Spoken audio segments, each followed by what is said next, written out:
बिस्मिल्लाहिर्रहमानिर्रहीम। अस्सलाम वालेकुम डियर स्टूडेंट्स। होप सो आप लोग अल्लाह ताला के फज़ल करम से बिल्कुल ठीक ठाक और खुश हैं।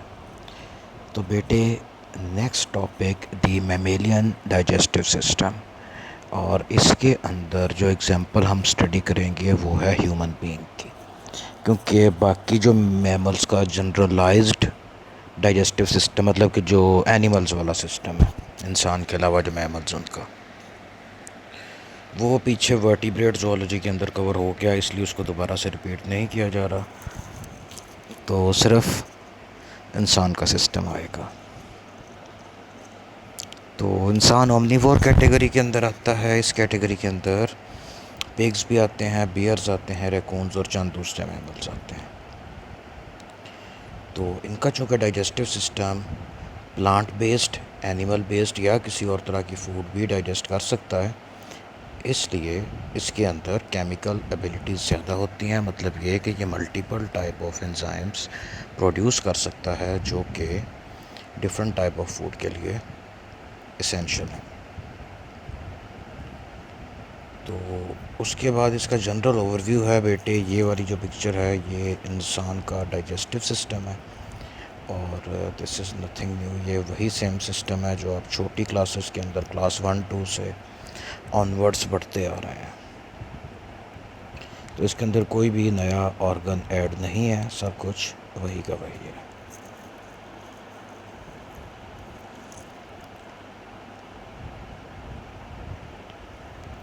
तो मैमल का जो डाइजेस्टिव प्रोसेस है, जिसके अंदर वो फूड को खाते हैं, हज़म करते हैं और उसके बाद उसको बॉडी में एब्जॉर्ब कर लेते हैं, इसके जो स्टेप्स हैं ये वो हैं। फर्स्ट है इंजेशन, यानी कि फूड को निकलना। दूसरा होता है पेरिस्टालसिस। ये स्मूथ मसल्स की इनवॉलंटरी मूवमेंट है, जिसकी वजह से फूड एसोफेगस से आके स्टमक में, स्टमक से आके स्मॉल इंटेस्टाइन और उससे आगे लार्ज इंटेस्टाइन में खुद ही चलती जाती है।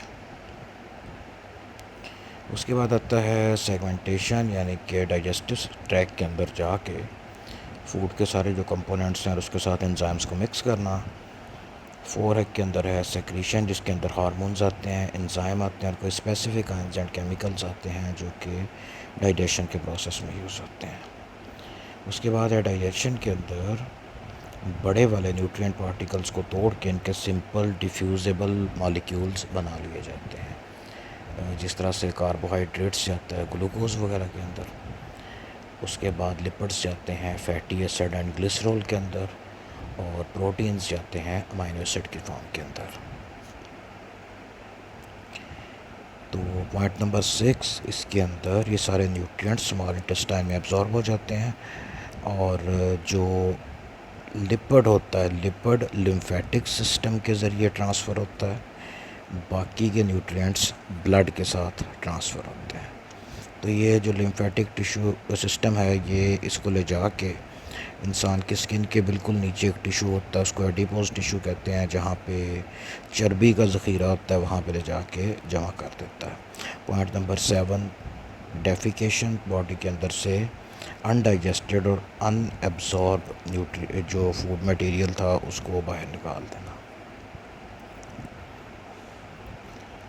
उसके बाद आता है gastrointestinal motility and it's control.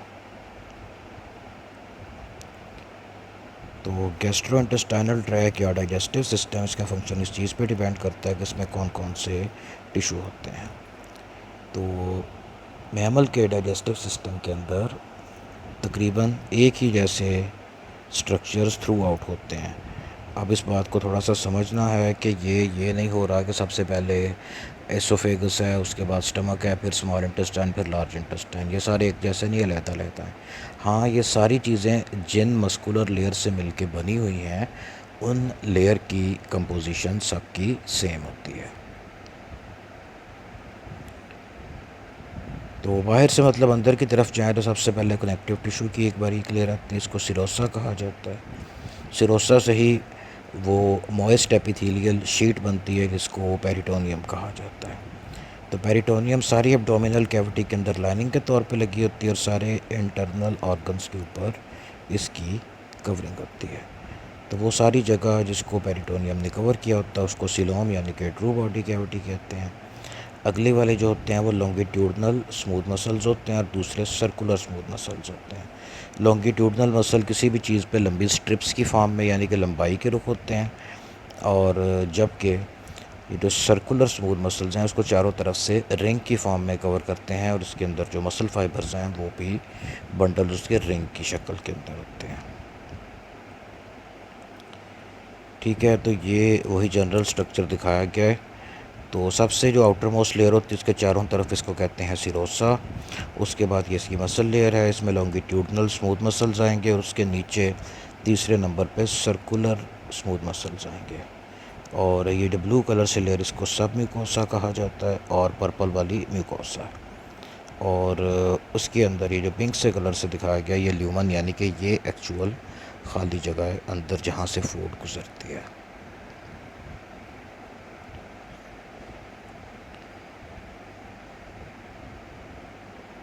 ठीक हो गया। तो पेरिस्टालसिस और सेगमेंटेशन दो तरह की मूवमेंट्स हैं जो उसमें यूज़ होती हैं, बाकी सारा कुछ वही जो भी हमने डिस्कस कर लिया। तो पेरिस्टालसिस, ग्रीक वर्ड पेरी का मतलब होता है अराउंड, और स्टालसिस का मतलब होता है कंट्रैक्शन, यानी कि किसी चीज़ को चारों तरफ से दबाना।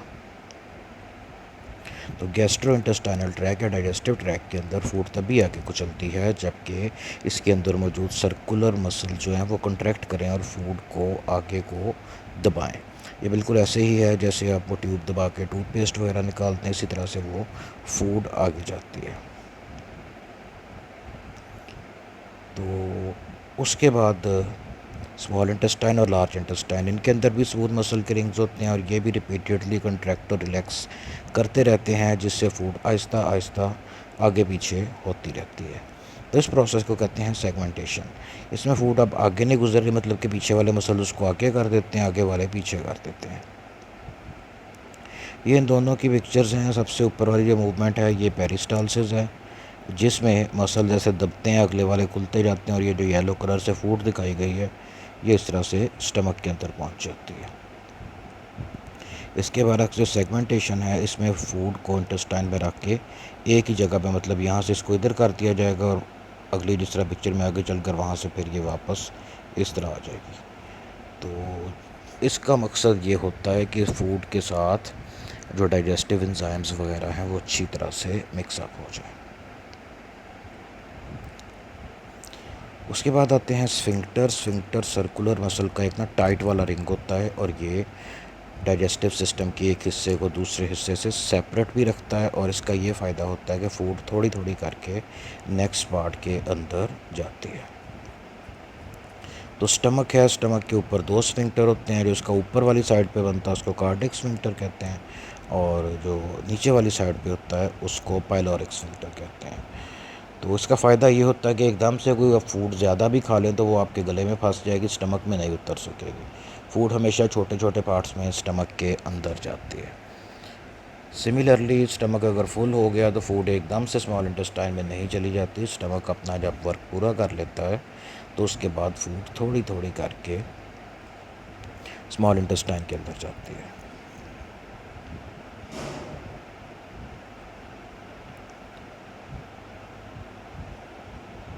ठीक हो गया। तो उसके अलावा गैस्ट्रो इंटेस्टाइनल एक्टिविटी इस चीज़ पे भी बेस करती है कि जो फूड किसी एनिमल ने, इंसान ने खाई है वो उसने पहली तो कितनी ज़्यादा खाई है, और उसके बाद फूड की कंपोजिशन कैसी थी, मतलब कि उसके अंदर कौन कौन से न्यूट्रिएंट्स प्रेजेंट थे।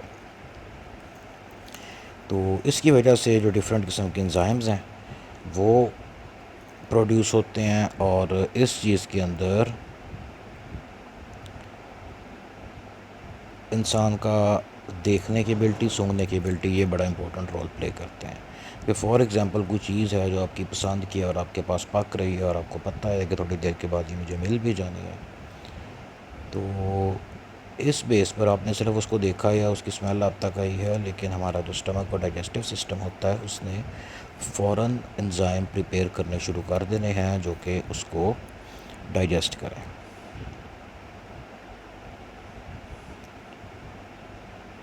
ठीक हो गया। तो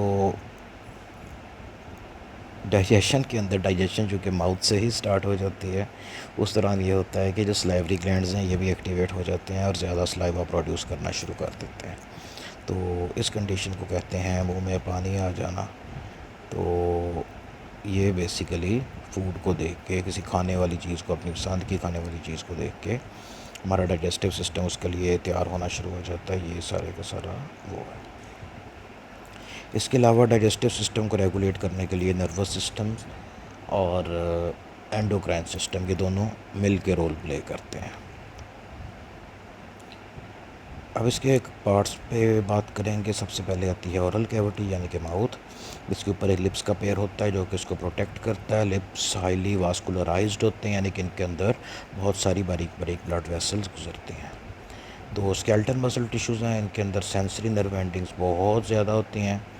इनका काम होता है कि जब फूड को जानवर चबा रहा है तो उसको मुंह के अंदर रखे और उसके बाद चबाने के दौरान उसको मुंह से बाहर ना गिरने दे। दूसरा इंपॉर्टेंट फंक्शन इसका फोनेशन है, यानी कि लिप्स की शेप को चेंज करके मुंह से निकलने वाली आवाज़ को चेंज किया जा सकता है, यानी कि बोलने में हेल्पफुल होता है। ओरल कैविटी के अंदर एक मस्कुलर ऑर्गन जिसको टंग कहते हैं वो, और उसके अलावा टीथ पाए जाते हैं। तो मैमल्स कई तरह की फूड्स को मैकेनिकली ब्रेक डाउन कर सकते हैं, यानी उसको चबा सकते हैं, क्योंकि उनके दांतों के ऊपर एक नेचुरली मटेरियल की कवरिंग चढ़ी होती है। उस कवरिंग को इनेमल कहा जाता है।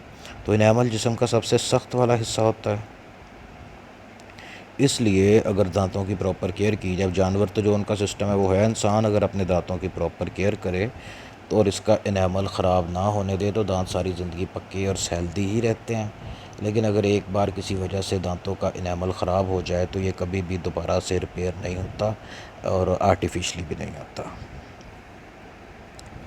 इसके अलावा जो मैमल्स हैं इनके जबड़े पावरफुल होते हैं, ये चीज़ को चबा सकते हैं, इसमें फोर्स लगा के उसको तोड़ सकते हैं। तो ओरल कैविटी के अंदर सलाइवा हर टाइम मौजूद होता है, वाटरी फ्लूइड है, और इसको सलाइवरी ग्लैंड के 3 पेयर्स हैं वो सेक्रीट करते हैं। इसका काम होता है फूड को नरम करना, उसको म्यूकस के साथ बाइंड करना। म्यूकस के अंदर कंपोनेंट्स होते हैं, इनको म्यूसिन्स कहा जाता है, टेक्निकली ये ग्लाइकोप्रोटीन्स होते हैं। इससे फूड नरम हो जाती है और एक semi solid ball like structure के अंदर आ जाती है जिसको बोलस कहा जाता है, ताकि उसको निकलने में आसानी हो। कोई भी चीज़ जो बिल्कुल ड्राई है उसको हम बिल्कुल भी नहीं निकल सकते। सलाइवा के अंदर बाइकार्बोनेट आयंस भी होते हैं जिनका काम ये होता है कि बफर्स का काम करना, यानी कि मुंह में मौजूद जो फूड होती है उसकी पीएच को न्यूट्रलाइज कर देना। तो बहुत ज़्यादा या बहुत बेसिक, मतलब कि एसिडिक फूड होगी या बेसिक होगी, उसको दोबारा से इसी की वजह से पीएच 8 के करीब, मतलब उसकी पीएच कर दी जाती है।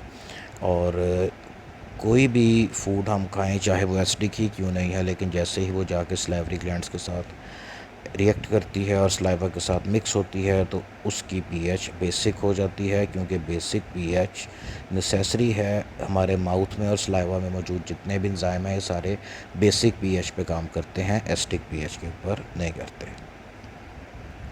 उसके अलावा सलाइवा के अंदर थायोसायानेट आयंस पाए जाते हैं, SCN2 होता है, और एक एंजाइम जिसको लाइसोजाइम कहा जाता है। इनका काम होता है माइक्रो ऑर्गेनिज्म, बैक्टीरिया वगैरह जो फूड में उसको किल कर देना। इसके अलावा सलाइवा में एक एंजाइम होता है जिसको अमाइलेज या मोर प्रिसाइजली स्लाइवरी अमाइलेज कहा जाता है। तो इसका काम है कि फ़ूड में जो कार्बोहाइड्रेट्स या शुगर्स मौजूद हैं उनकी डाइजेशन माउथ से ही स्टार्ट कर देना। याद रखिएगा कि जो ये शुगर्स और ग्लूकोज टाइप चीज़ें होती हैं ये डायरेक्ट माउथ के अंदर से ही एब्जॉर्ब हो जाती हैं।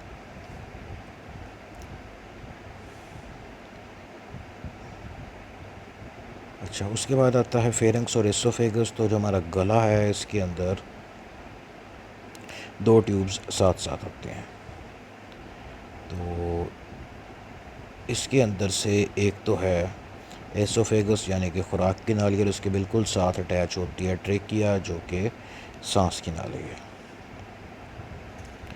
तो इसके अंदर मैकेनिज़्म ये होता है कि कोई भी चीज़ जो हम निगलते हैं, जब तक वो चीज़ हमारे मुंह में हम चबा रहे हैं वो हमारे कॉन्शियस कंट्रोल के अंदर है या वॉलंटरी कंट्रोल के अंदर है, तब हमारी मर्ज़ी होती है हम उसको निगल लें या उसको बाहर जाकर फेंक आएँ।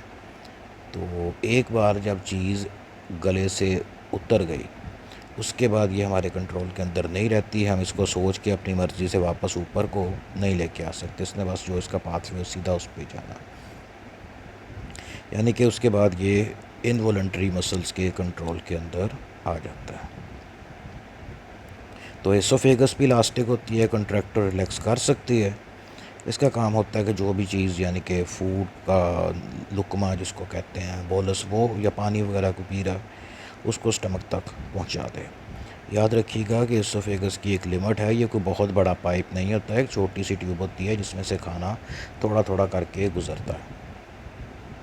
तो कोई भी चीज़ जो मतलब कि ज़्यादा इकट्ठी निकलने की कोशिश की जाए, चाहे वो फूड है, इवन के पानी क्यों नहीं है, वो एसोफेगस के अंदर फंस जाता है, जिसकी वजह से अच्छा खासा मसला क्रिएट हो सकता है और बंदा मर भी जाता है।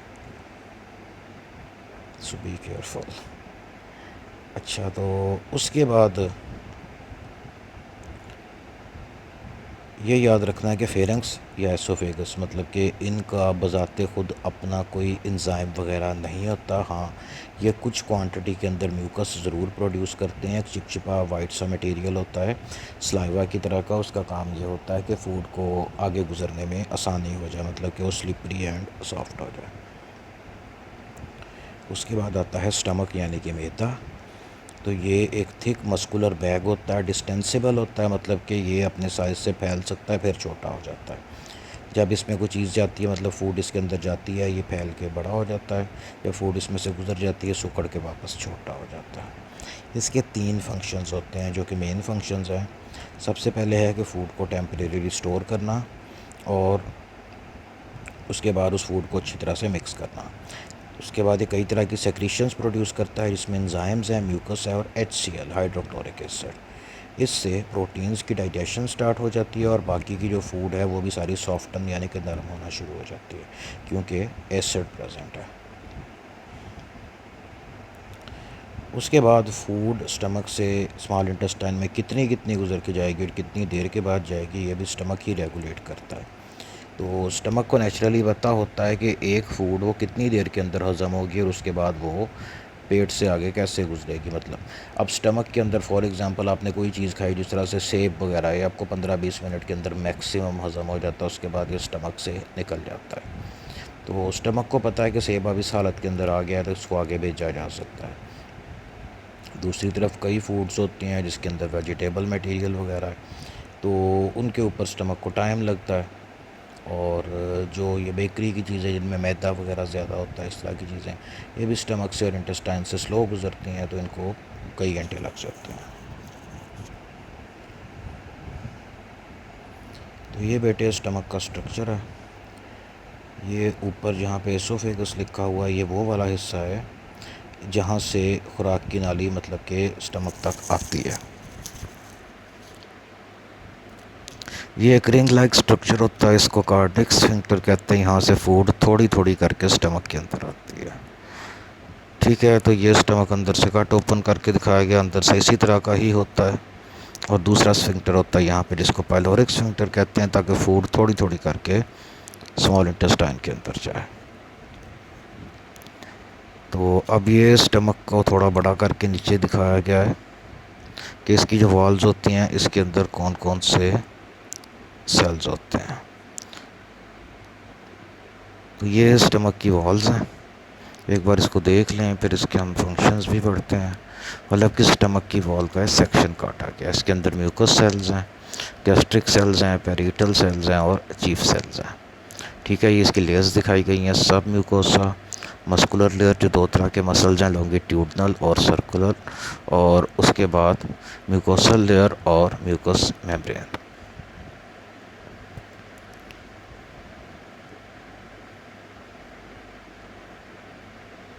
ठीक है, तो स्टमक बना होता है, अंदर वाली साइड पे म्यूकस मेम्ब्रेन होती है, इसमें बहुत सारे यानी कि हज़ारों की तादाद के अंदर गैस्ट्रिक ग्लैंड होते हैं। 3 तरह के सेल्स हैं जो इनके अंदर पाए जाते हैं। फर्स्ट पेरिटल सेल्स, ये एक सॉल्यूशन सेक्रीट करते हैं जिसकी pH एसिडिक होती है और उसके अंदर काफ़ी ज़्यादा HCl होता है। दूसरे होते हैं चीफ सेल्स, ये पेप्सिनोजन सेक्रीट करते हैं जो कि प्रोटीन डाइजेस्ट करने वाला एंजाइम पेप्सिन की इनएक्टिव फॉर्म है। तो जैसे ही ये स्टमक में मौजूद एसिड के साथ कांटेक्ट में आता है तो ये एक्टिवेट हो जाता है और इसकी साइड से मतलब कि जिस तरह कैप होता है, कैप पेंसिल का, वो उतर जाता है और ये अपनी एक्टिव और रिएक्टिव फॉर्म यानी कि पेप्सिन के अंदर चेंज हो जाता है, प्रोटीन्स को डाइजेस्ट करना शुरू कर देता है। तो ये दोनों तरह के सेल्स जो हैं ये गैस्ट्रिक ग्लैंड्स के अंदर मतलब कि पिट्स यानी कि छोटे छोटे गढ़ों की फॉर्म के अंदर होते हैं। उसके बाद म्यूकस मेम्ब्रेन के अंदर इसकी ओपनिंग्स होती हैं, हज़ारों की तादाद में म्यूकस सेल्स पाए जाते हैं जिनका काम है म्यूकस सेक्रीट करना। म्यूकस एक थिक स्टिकी लिक्विड होता है जो कि स्टमक की अंदर वाली साइड को कवर कर लेता है। इसका काम ये होता है कि स्टमक जो है वो भी कुछ स्टील का तो नहीं बना हुआ, स्टमक भी गोश्त का ही बना होता है। तो स्टमक के अंदर गोश्त हज़म हो जाता है लेकिन स्टमक बज़ाते ख़ुद हज़म नहीं होता क्योंकि स्टमक की अंदर वाली साइड के ऊपर एक लिक्विड स्टिकी मटेरियल की कवरिंग होती है जिसको म्यूकस कहा जाता है। तो ये म्यूकस एंजाइम और एसिड को स्टमक के अंदर जो मतलब कि उसकी मस्कुलर या लिविंग सेल्स हैं वहाँ तक पहुँचने से बचा के रखती है। तो हर 2-3 या कुछ लोगों के अंदर 4 दिन के बाद ये वाली जो लेयर है ऊपर से उतर जाती है और नीचे से नई लेयर निकल आती है। बाज़ औक़ात ये होता है कि फ़ूड के अंदर मिर्च मसाला बहुत तेज़ हो या उसकी पीएच बहुत एसिडिक हो, तो इस तरह की फ़ूड खाने से जो म्यूकस लेयर है ये अपने टाइम से पहले ही उतरना शुरू कर देती है और अभी नीचे नई लेयर नहीं बनी होती। फिर ये होता है कि जहाँ से म्यूकस उतरा है स्टमक का एसिड और एंजाइम जैसे ही वहाँ पे लगता है तो स्टमक के अंदर ज़ख़म हो जाता है जिसको अल्सर कहा जाता है। एक्सट्रीम केसेस के अंदर स्टमक में आर पार भी सुराख हो जाता है जिससे स्टमक के अंदर मौजूद फूड बॉडी कैविटी में गिरना शुरू कर देती है। लीथल कंडीशन होती है, इसलिए खाने पीने में एहतियात ज़रूरी है। अच्छा, उसके अलावा यहाँ से एक हार्मोन प्रोड्यूस होता है जिसको गैस्ट्रिन कहा जाता है। गैस्ट्रिन गैस्ट्रिक ग्लैंड के ऊपर एक्ट करता है और गैस्ट्रिक ग्लैंड आगे गैस्ट्रिक जूस प्रोड्यूस करते हैं। तो जितना ज़्यादा गैस्ट्रिन हार्मोन रिलीज़ होगा उतनी ही ज़्यादा भूख लगती है क्योंकि ये भूख लगाने वाला हार्मोन है।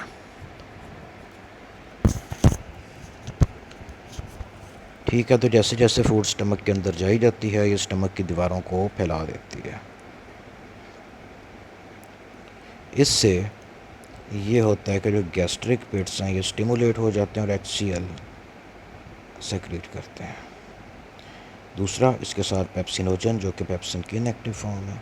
तो जो HCl है ये एक पॉजिटिव और एक नेगेटिव आयन के अंदर डिसोसिएट हो जाता है। इनका काम ये होता है कि एक तो पेप्सिनोजन को एक्टिव फॉर्म पेप्सिन के अंदर कन्वर्ट करना और उसके बाद फूड जो है उसको उसके साथ मतलब कि रिएक्ट करके उसको ब्रेक डाउन करना, उसको सॉफ्टन करना और फूड के अंदर मेनली जो प्रोटीन्स हैं उनको तोड़ के उनके अमाइनो एसिड या उनको मतलब कि लंबी चेन्स को 5-5, 10-10 अमाइनो एसिड के पीस में तोड़ देना, जिनको पॉलीपेप्टाइड चेन कहा जाता है। उसके बाद स्टमक के स्मूथ मसल्स खुद ही कंट्रैक्ट और रिलैक्स करते हैं और फूड को मिक्स अप करते हैं, मतलब कि जो फूड है उसके साथ एंजाइम्स अच्छी तरह मिक्स हो जाएं और फूड को अच्छे से डाइजेस्ट करते हैं। तो कोई भी चीज़ खाने के 3 से 4 घंटे बाद, 3 से 4 घंटे तब हैं जब आपने कोई मतलब हैवी किस्म की चीज़ जिस तरह की वो बिरयानी, कौरमा साथ और नान वगैरह चंगे रज के खाए हों तब। अदरवाइज़ कुछ सैलड है या कुछ छोटी मोटी चीज़ है, चिप्स वगैरह, वो बहुत जल्दी गुजर जाती है, उसको इतनी देर नहीं लगती। तो तभी अच्छी तरह से मिक्सअप हो जाते हैं, सेमी लिक्विड मटेरियल के अंदर चेंज हो जाते हैं। इस लिक्विड को कायम कहा जाता है। ग्रीक वर्ड कायमोस का मतलब होता है जूस, तो ये थिक जूस लाइक मटेरियल है इसलिए इसको कायम कहा जाता है। तो पाइलोरिक स्फिंक्टर उससे फिर कायम यानी कि ये हाफ डाइजेस्टेड फूड थोड़ी थोड़ी करके स्मॉल इंटेस्टाइन के अंदर जाई जाती है। तो जब स्टमक खाली होता है तो उस दौरान ये कंट्रैक्ट रिलैक्स करता है यानी कि इसके अंदर पेरिस्टालसिस होती है। तो उसकी वजह से एक कंडीशन होती है जिसको इंग्लिश के अंदर हंगर पैंग्स कहा जाता है और उर्दू के अंदर कहते हैं कि भूख के मारे पेट में चूहे दौड़ना। तो नॉर्मल बंदे के अंदर ये 10 आवर फास्टिंग के बाद होती है, यानी कि आपको कोई चीज़ खाए हुए 10 घंटे गुजर गए हैं तो उसके बाद ये वाली कंडीशन पेट में चूहे दौड़ने वाली शुरू होती है। लेकिन ये जनरल 10 घंटे हैं। ये कुछ लोग आपको ऐसे भी मिलेंगे जो खाना खाने के बमुश्किल 2 घंटे नहीं गुजरेंगे और उनके पेट से अच्छी खासी गड़गड़ की आवाज़ें आती हैं कि मतलब दोबारा से भूख लग गई है। तो ये इसका रीज़न यही है कि स्टमक खाली होकर जब खाली कंडीशन में कंट्रैक्ट रिलैक्स करता है तो उस वक्त ये हंगर पैंग्स क्रिएट होते हैं।